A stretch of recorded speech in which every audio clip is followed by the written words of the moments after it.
allow us to start that.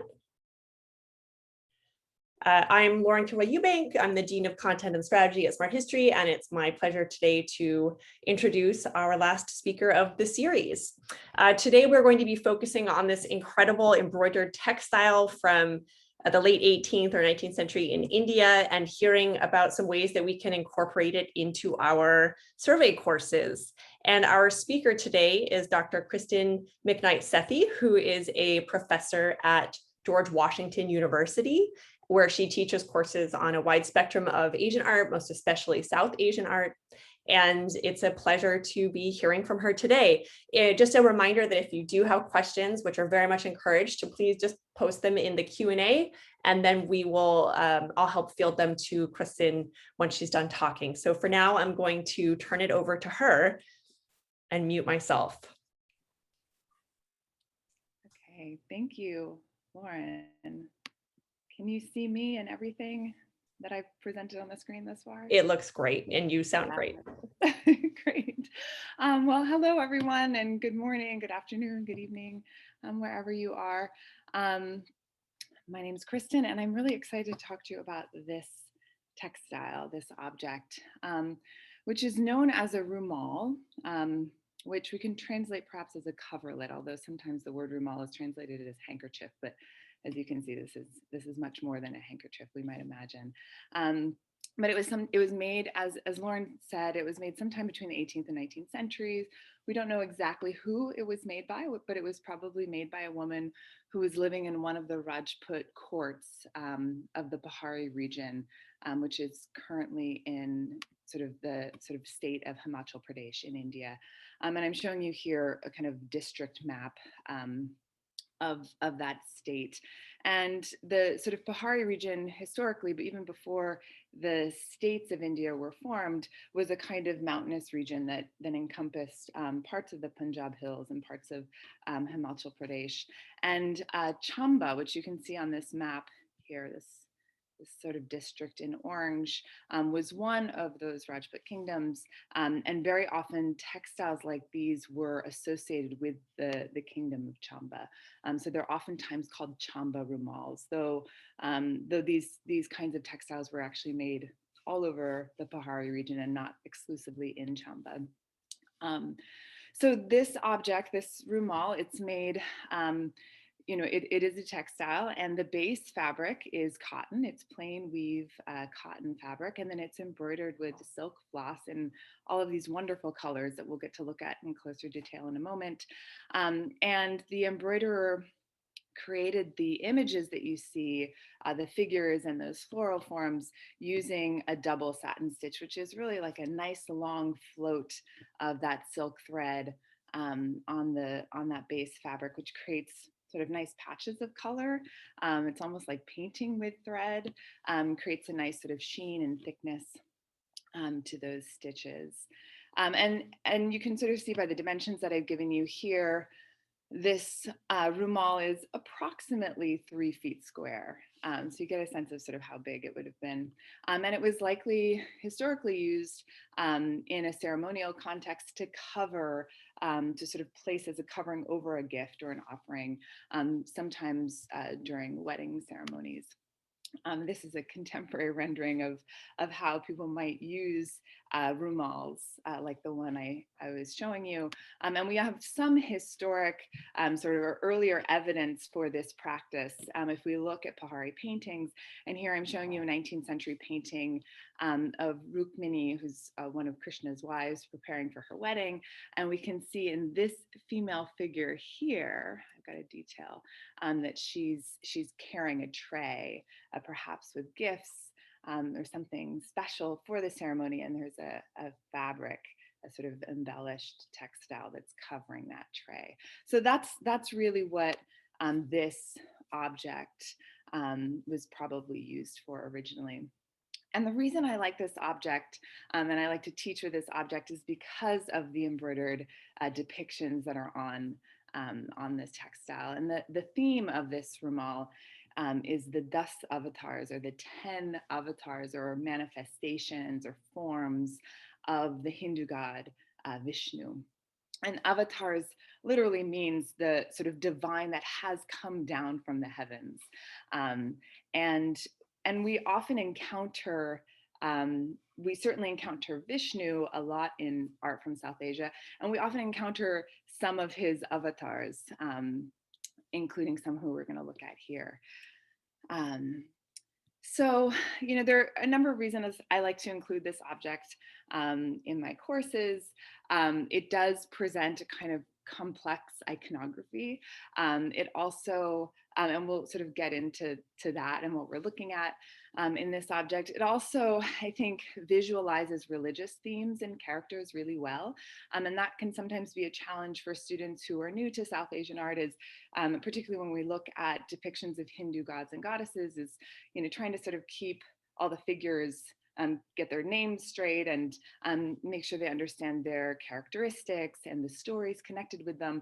And so an object like this that sort of visually depicts several forms of Vishnu, the 10 avatars or the 10 avatars of Vishnu, can be really helpful in sort of supporting students' understanding of certainly a Vaishnavite iconography or iconography related to Vishnu. I also think, in a lot of examples of South Asian art, narrative storytelling, visually depicting stories is really important. And we see this from very, very early examples in stone and in paint and certainly in cloth as well. And so I like to include this object because it presents different kinds of narrative strategies. So particularly if we're starting to think about how stories are visually depicted in objects, this is a useful one to incorporate. I also really love textiles. I love including textiles in all of my classes as much as possible. And so that's also why I think it's important to include an object like this, particularly for South Asia. Textiles were really important from a very early period. And that's not always represented in the kinds of objects that are in museums or are in textbooks or sort of popular publications about South Asian art. There's a lot of emphasis on architecture and painting and stone carving or bronze sculpture, which are all important traditions, but textiles are also really important for South Asia and have been historically. So I like to include this object to remind students of the importance of textiles in South Asia and to sort of show the diversity of objects that are being made. And then also the diversity of makers.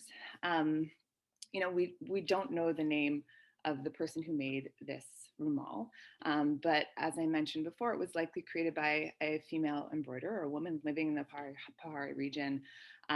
She was likely non-professional. This is not a commercial textile. It was not circulated in a commercial space.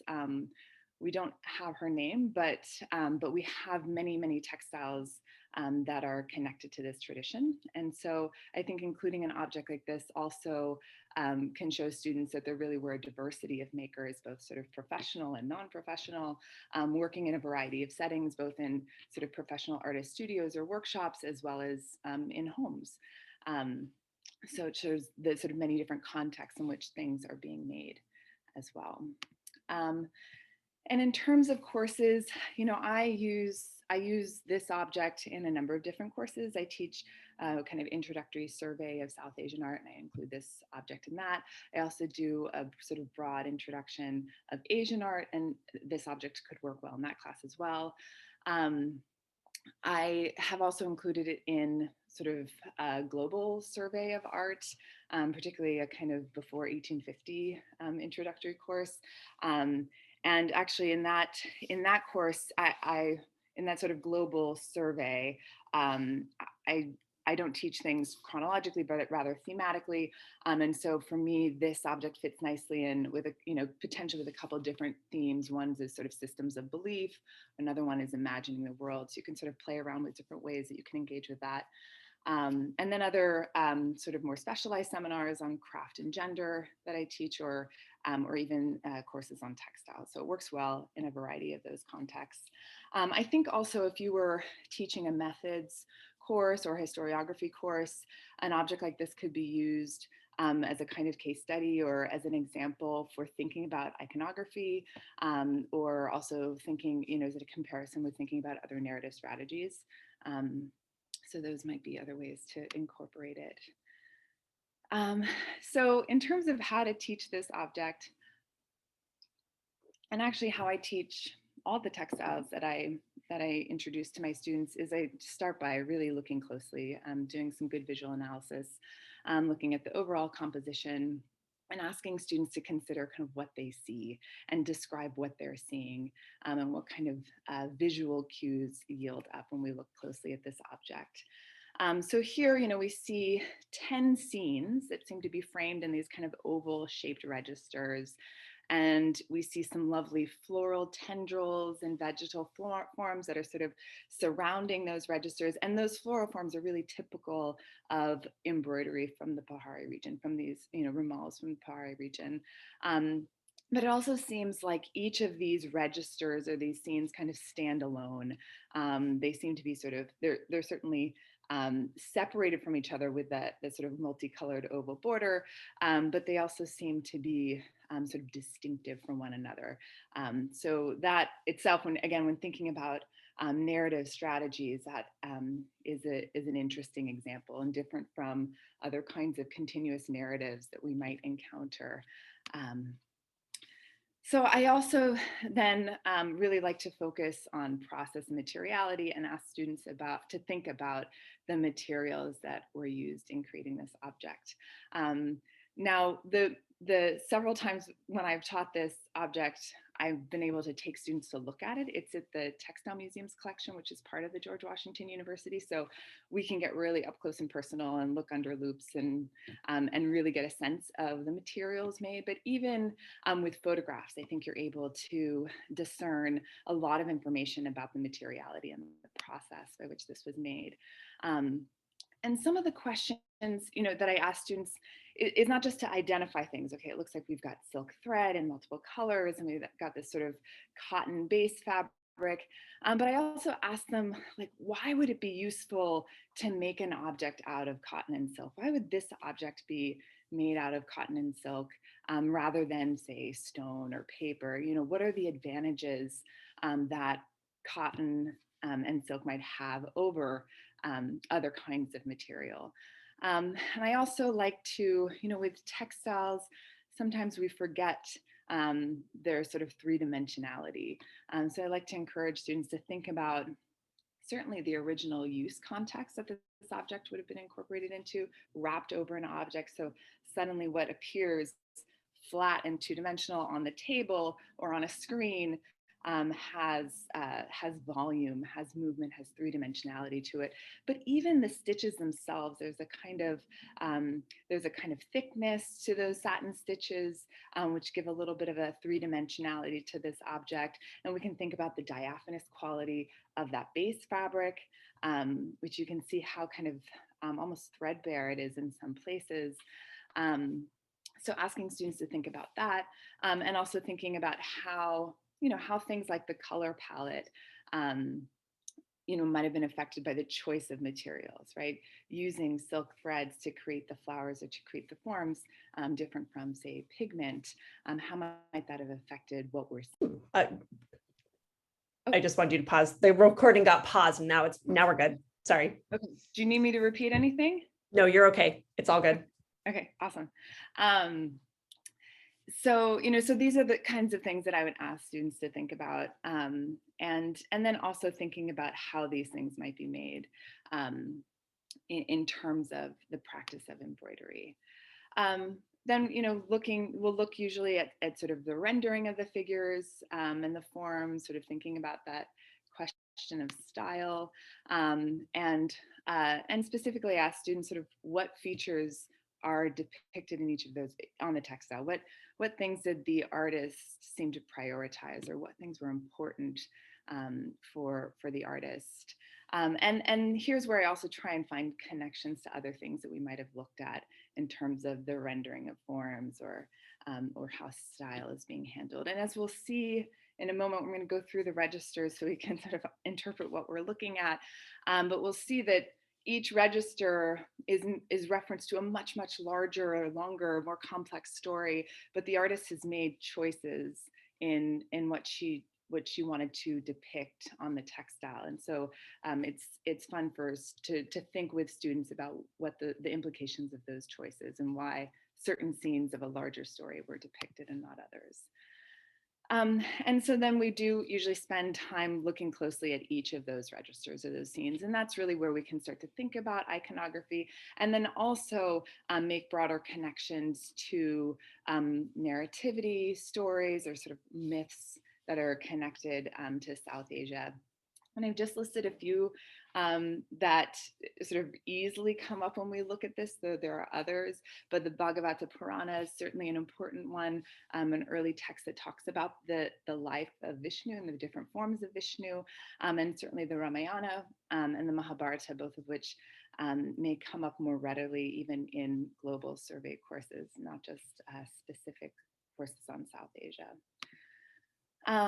So sort of when we look at this textile, we kind of need to start at the upper left, or the sort of the top part of the textile. And there are the avatars or forms of Vishnu are actually sort of numbered in their appearance on Earth, and this textile presents the avatars in a particular order, which I'll sort of show you here. But we start with Matsya Purana, with the sort of Matsya, Vishnu as Matsya, which is from a text, the Matsya Purana, which describes the first avatar of Vishnu as a fish. And there are a couple different creation myths or creation stories that emerge connected with Matsya. And in this particular depiction that we see here, we see, so Vishnu is a blue skin. That's one of the ways we can identify him in some of these depictions. And we see him here with multiple arms and holding some of his attributes in his hands. He looks like he's holding a conch shell. He's holding a flower and a weapon. And has a lovely scarf on and a beautiful headdress, and sort of is half of his body. The lower half of his body is a fish, right? So we have this sort of part fish, part man figure, indicating that this is Vishnu as Matsya. And in this particular depiction, he's floating in what appears to be an ocean and seems to be attacking with his weapon a demon who is emerging from this conch shell. And the story is that this particular demon, Hayagriva, was the sort of horse-necked demon, had stolen the Vedas, the very ancient text that are important to South Asia. They stole the Vedas while Brahma was sleeping. Brahma is another Hindu deity. And so Vishnu descends on earth as a fish, as Matsya, sort of bides his time, and at a certain moment in the story, defeats the Hayagriva and sort of claims back the Vedas, which is what I think we're seeing here, being held in one of Matsya's other hands, the rectangular form, which to my eye references palm leaf manuscripts or early manuscripts of South Asia that have that rectangular format. And the other thing I should mention is that in all of these depictions and in so many narrative depictions in South Asia, there also is a lot of ambiguity and a lot of question marks. And so that can be a fun way to teach an object like this, is to think about the many different possibilities that we're seeing here, or the different interpretations. So directly opposite from the Matsya avatar or depiction is an image of Vishnu as Kurma, the tortoise. And this is a sort of more famous story, perhaps more well known, which is the story of the churning of the ocean of milk, where the gods and the demons use the serpent Vasuki and the sacred mountain, Mount Mandara, as a sort of churning staff to churn the ocean of milk and release, amongst many things, Amrita, the elixir of life. And so we see here Vishnu as a tortoise, as a turtle, stabilizing Mount Mandara during that churning process. And we also see another Vishnu in a more anthropomorphic sort of blue-skinned form, at the top of that mountain, helping to sort of make sure that everything's done properly. And we see demons on one side and gods on the other, and other kinds of celestial things that have emerged from that churning. And so the textile then sort of, the narrative continues, and we're going to sort of go back and forth along these registers. Vishnu in the form of the boar, Varaha. Again, the theme of Vishnu saving the earth, or sort of preserving or restoring balance in the universe is prevalent throughout a lot of these stories. Here, another one where Vishnu defeats a demon who had basically stolen the earth and submerged the earth at the bottom of the cosmic ocean. And so Varaha, Vishnu as the boar, engages in a kind of epic, thousands of years sort of battle against this demon here in Yaksha to save the earth, Prithvi, from the ocean. And again, restoring balance in the universe. So that's what we're seeing here. The blue skin helps us identify this figure as Vishnu plus the boar's head, which, he uses his tusk to balance what I view here as a kind of depiction of the earth being saved from this cosmic ocean, rendered in lovely linear blue lines in that register. And I'm kind of going quickly through these, and we can go back and look at them in more detail later, but I want to make sure I sort of get to everything, and I know I'm on a time limit. So here we'll just again pop to the other side. Vishnu in his form of Narasimha, or the man, half lion, again defeating, in this case, a demon who was sort of granted a boon, or sort of a gift of power from another Hindu god, that he couldn't be killed by a man or an animal, or inside or outside, or during daytime or nighttime, or on the ground or in the air, or by animate or inanimate weapons. So he tried to cover all of his bases to protect himself. And so Narasimha, Vishnu as the half man, half lion, emerges and sort of finds the loophole in the demon's boon, because he's not fully an animal or not fully a man. He's this sort of half form of both. He's able, that sort of fills that criteria, and he ends up killing the demon at the sort of threshold of the courtyard of his house. So he's not quite inside or outside, at dusk, so it's not quite day or night, with his claws. And then while the demon lays on his thighs, on Narasimha's thighs, so he's not quite in the air or on ground. So that's the depiction we see here. And that depiction also is a popular one in objects that show Narasimha or describe Narasimha. Opposite that, sort of moving down, we see Vishnu as Vamana, the dwarf, who, this story goes that he ended up there was a king, King Bali, who was given control over all three realms of the universe: earth, heaven, and then the underworld. And Vishnu as Vamana, the gods actually wanted those realms back under their control. And so they sent Vishnu in the form of Vamana to meet Bali, and he asks him for the land that he's able to step on, or to pass through in 3 steps. And King Bali says, of course, I mean, here's this dwarf, he's not going to take much of my land. But little does he know that this is actually a form of Vishnu. And so in fact, in his first step, Vamana reveals himself actually in a giant form, Trivikrama form, in which the first step he steps on all of heavens, and then the second step all of the earth, and he's about to step on all of the underworld when King Bali realizes that this must be Vishnu and offers his head instead, and ends up becoming at least the sort of controller of that realm. So we see that depiction here again, the blue skin of the Vamana figure who's approaching King Bali. And we can talk a little bit about some of the characteristics of why we know this is a king, and how the artist has rendered that. Another form of Vishnu, I'm sensitive to time, so maybe I'll go quickly through these and we can come back to them with questions.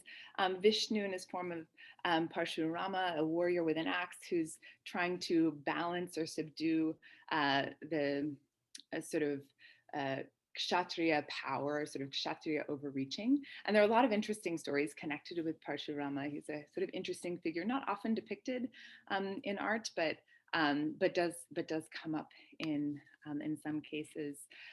I would say perhaps the more familiar avatar of Vishnu, or one of the most familiar forms, is Rama, the Prince of Ayodhya, who is the main protagonist of the Ramayana, a symbol of ideal kingship. And we see him here again, Rama in blue skin, wearing the clothes of the forest and assisted by his brother Lakshman, who's also wearing clothes of the forest, as they were both exiled together in the forests of Ayodhya, and battling in the sort of one of the final scenes of, or final episodes of the Ramayana, battling the demon Ravana, who has abducted Rama's wife Sita and carried her off to Lanka. So that's the scene that we see here being depicted. And then another more popular or recognizable form of Vishnu as Krishna, who is depicted very often in works of art, particularly in painting, but in sculpture and architecture as well. Certainly a symbol of a sort of a lovable, playful, sort of divine form, a center for bhakti devotion.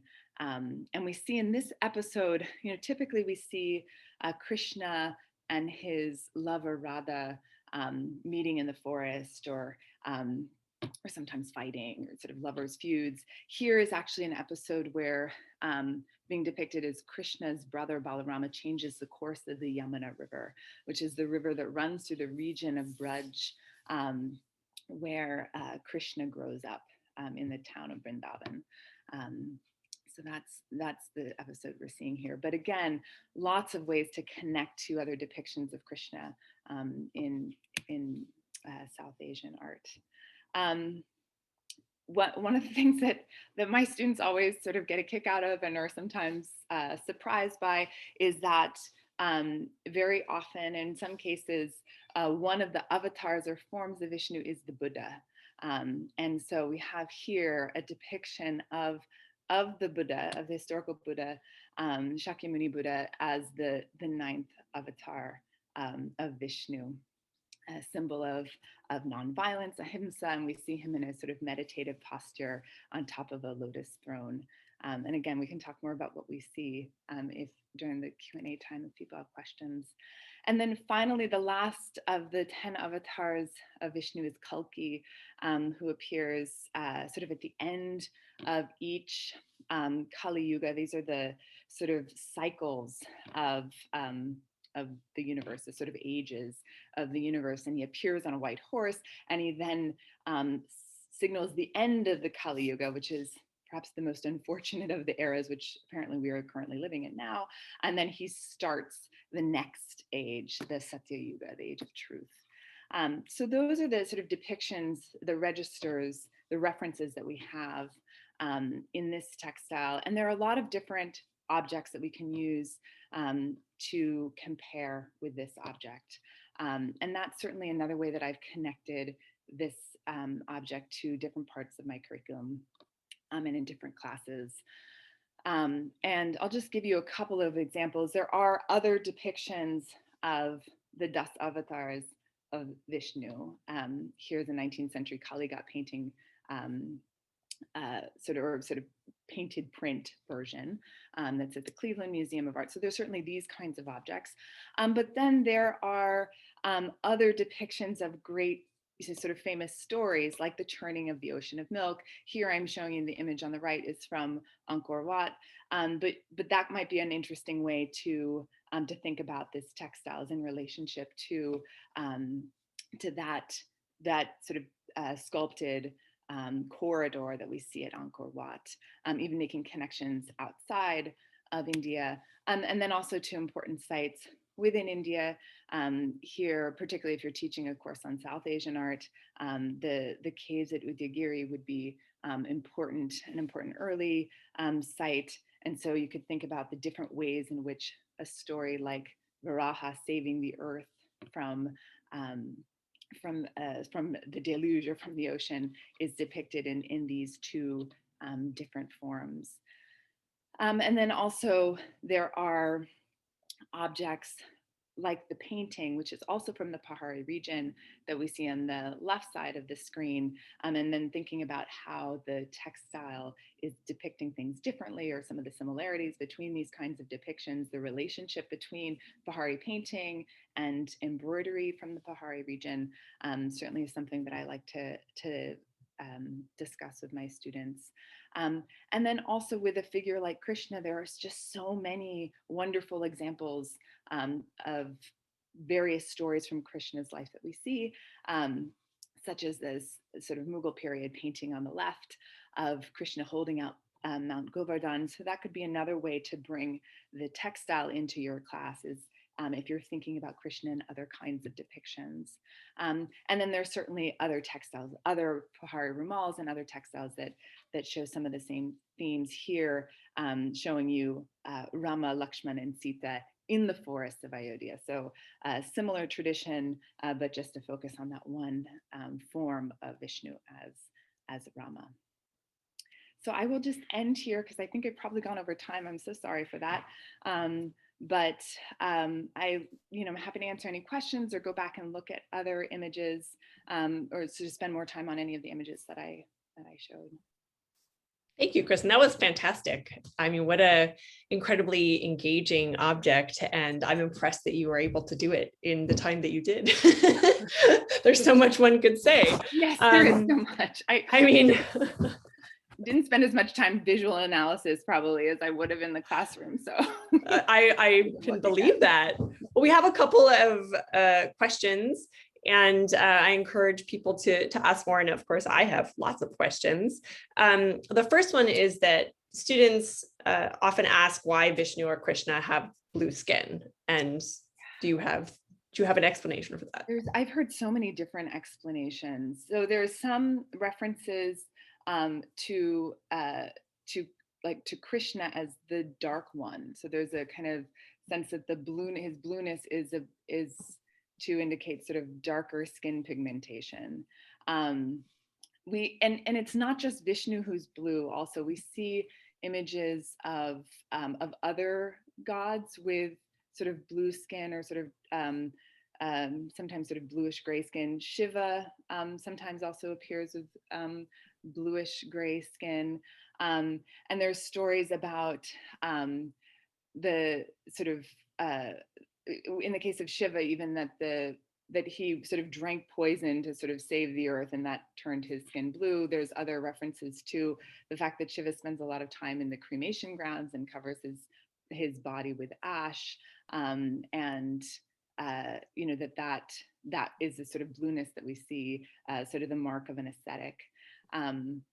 But that is a great question, and I don't have one single definitive answer. But it is, but Vishnu and forms of Vishnu do appear with blue skin. Now, not in all cases, as we can see with this textile. Narasimha and Parshurama do not have blue skin in this scene, in this object, but very often that is the case. And I know there's also, there was a great exhibition actually at the Brooklyn Museum many years ago that focused on blue as a color, and spent some time thinking about the different reasons or ways in which deities are blue. I remember that show. So well, sorry, I mean, I don't know, that may not be a very satisfying answer, but well, but I think it shows just how many meanings are attached to the color blue, and that seems useful in the context as we're seeing Vishnu here in so many different manifestations. So that makes sense. I think shades of blue is also interesting too. And like, what do we mean by blue?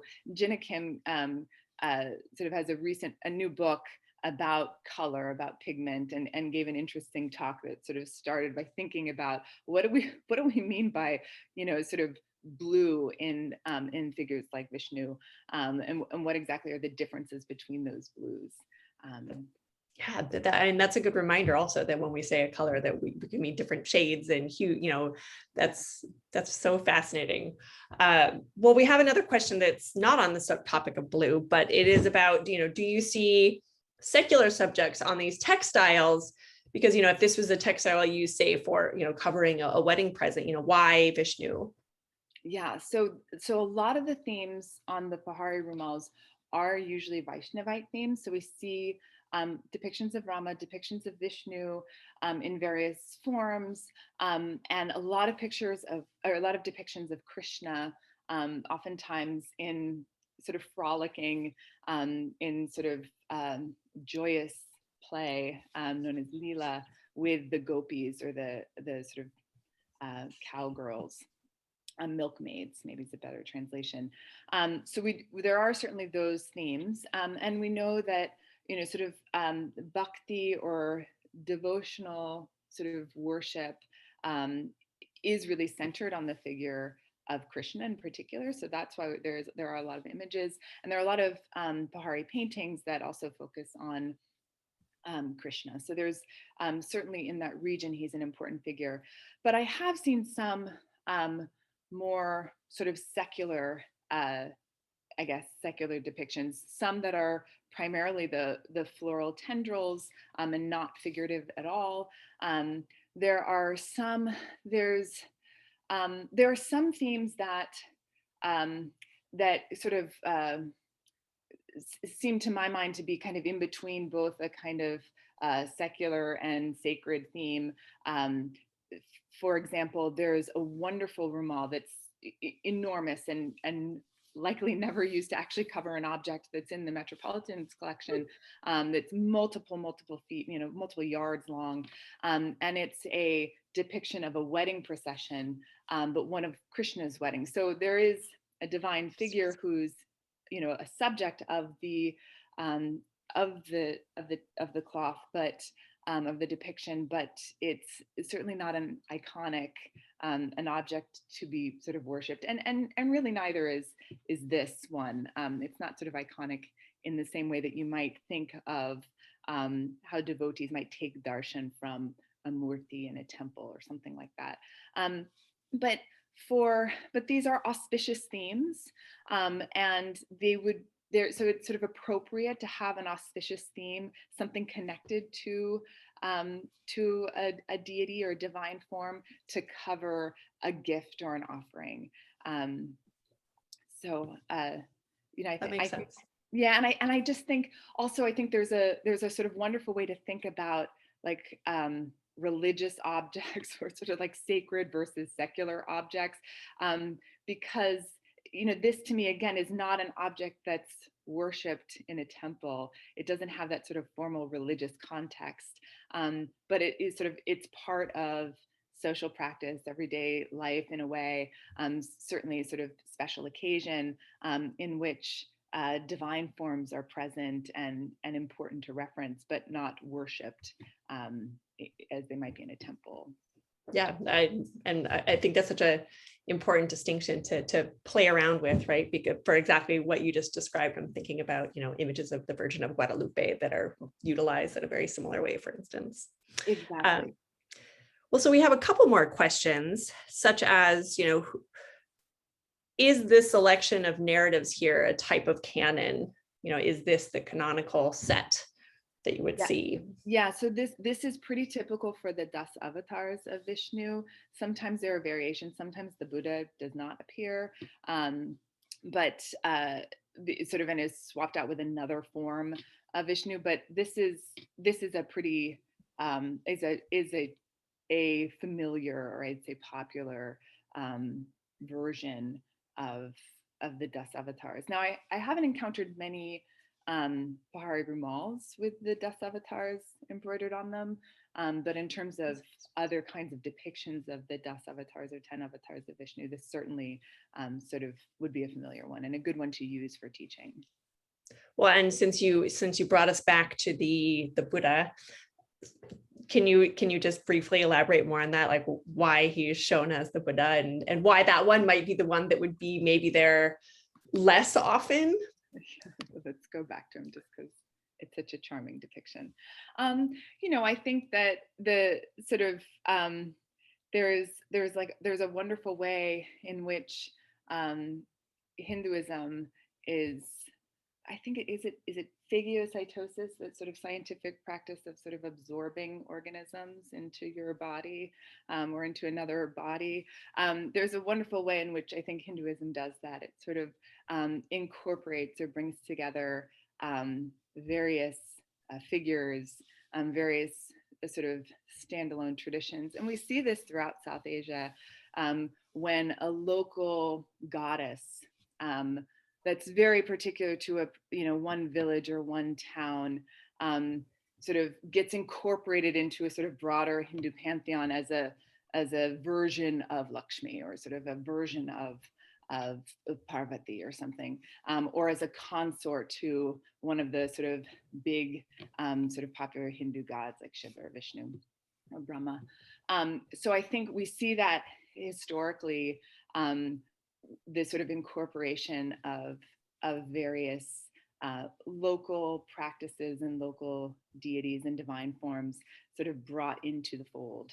And this is also sort of how Hinduism develops from a very, very early period, even from the kind of pre-Vedic Indus Valley civilization and sort of systems of beliefs and practices of worship, and then the introduction of the Vedas with the Indo-Aryans, that sort of bringing all of those beliefs together and sort of start to make the foundation for what we think of now as Hinduism.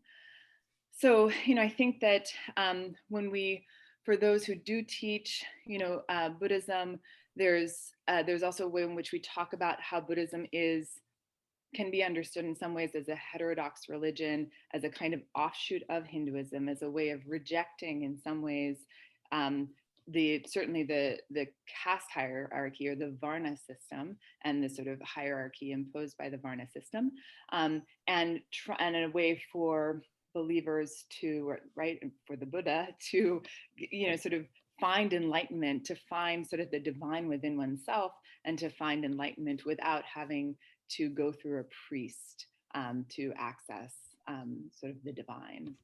But there are also a lot of ways in which some of the sort of core tenets of Buddhism align with the core tenets of Hinduism, right? There's the concept of samsara, the cycle of birth, the desire for moksha, the release from that cycle.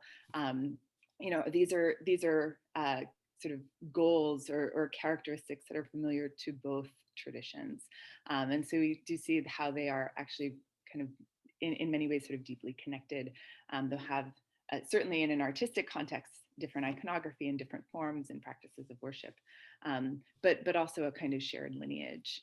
So I think that the focus on ahimsa or nonviolence, the focus on dhyana to reach moksha, these are things that the Buddha espoused and are things that are also important to Hindu devotees. So to my mind, it sort of makes sense. And then also, if we even look back at some of the stories of the Buddha, there, he, right, isn't it right after he reaches enlightenment at Bodh Gaya, he goes up to heaven, and he meets with Indra and Brahma. He meets with these Vedic gods, and they say, no, you got to go back down, and you've got to like preach the way, the middle way. You've got to preach the path to get to enlightenment. And we see also depictions of Vedic gods in Buddhist sites, in sort of alongside images or symbols of the Buddha. So again, I'm not sure if that's a very satisfying answer, but that's how I would it is. About it. And it's so useful to think of, if you're using this in a class, because, maybe I just speak for myself, but colleagues that I know too, who we tend to teach things kind of separately because, to help students understand. And so this is such a nice way of showing that, that things are not isolated, that there is this kind of imbrication that's happening and overlapping. And I think that's so important.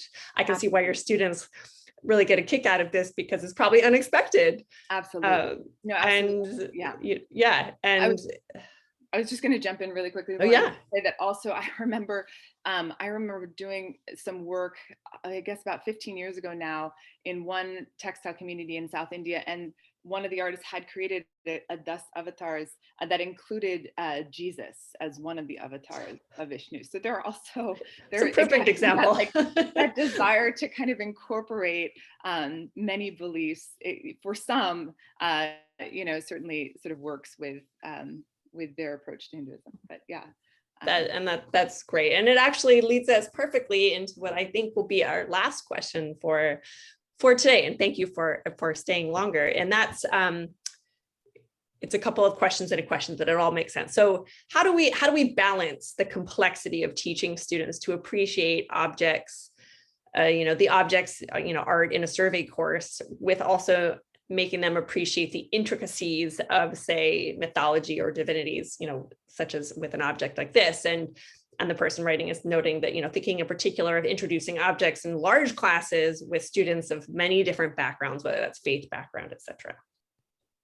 So how do we strike that balance? So then the question, in terms of thinking about like a focus on the object versus a focus on text or stories, is that that's my understanding as to what this question is. Sure. Yeah, so I think, and that's a great question, because I think this object and a lot of sort of narrative objects or objects that make reference to stories can be really useful for engaging in this question of sort of text versus object, or I don't know why the versus, but text and object.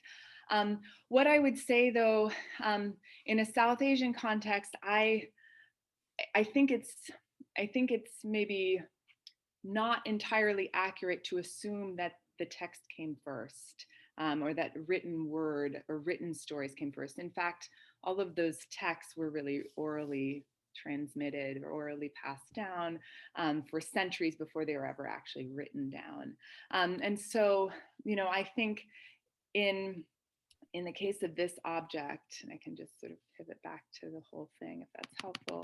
In the case of this object, I think what we're seeing is a sort of wholly individual version of the dust avatars that's not necessarily trying to make reference to any single text, whether it is, and even some of these texts like the Ramayana, there are hundreds of versions in various vernaculars. So whose Ramayana are we talking about? Are we talking about the Sanskrit version? Are we talking about the Hindi version or the Tamil version, which is actually the translation that I use in my classes is the Tamil version. So it sort of works nicely. So I think even there there are so many different versions of some of these stories in text form. And similarly, we see many variations and many iterations of these stories conveyed in visual form.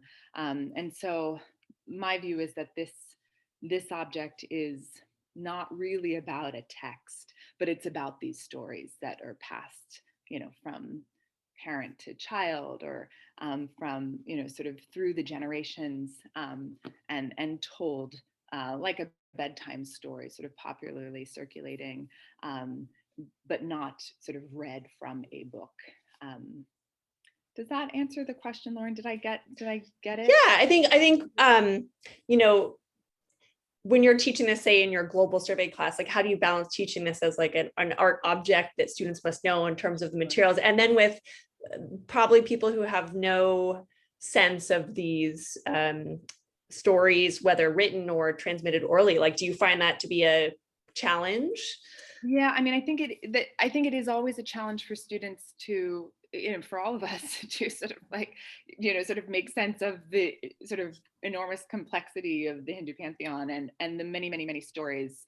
In teaching the Mahabharata, I find to be incredibly challenging, just because there are so many, sort of narrative threads that are hard to bring together. But actually, objects, works of art can be a great way to even begin to introduce some of those stories, because we'll see sort of iconic moment in one of the narrative threads that's depicted in stone, or depicted in thread, or depicted in cloth, in paint, that can be an entry point. And so I guess that's how I would would answer that also, is that it's just one entry point. You're never going to be able to convey all of the nuances of the Ramayana or all of the nuances of the characteristics of Krishna or the Bhagavata Purana. That takes a lifetime of study, but it can be one entry point and a kind of introduction for students to sort of at least open up the sort of the possibilities of these other stories, other sort of cultural contexts, and other kinds of objects that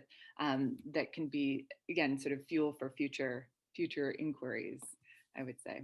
Yeah, I agree. Well, thank you so much, Cristin. This has been You're fantastic. welcome. And I can't wait to go at some point and see this in person because it really is stunning. Yeah. So thank you again. And thank you everyone for joining us. And we'll see hopefully all of you in the fall for our next round of webinars. So for now, we'll sign off. Thank you.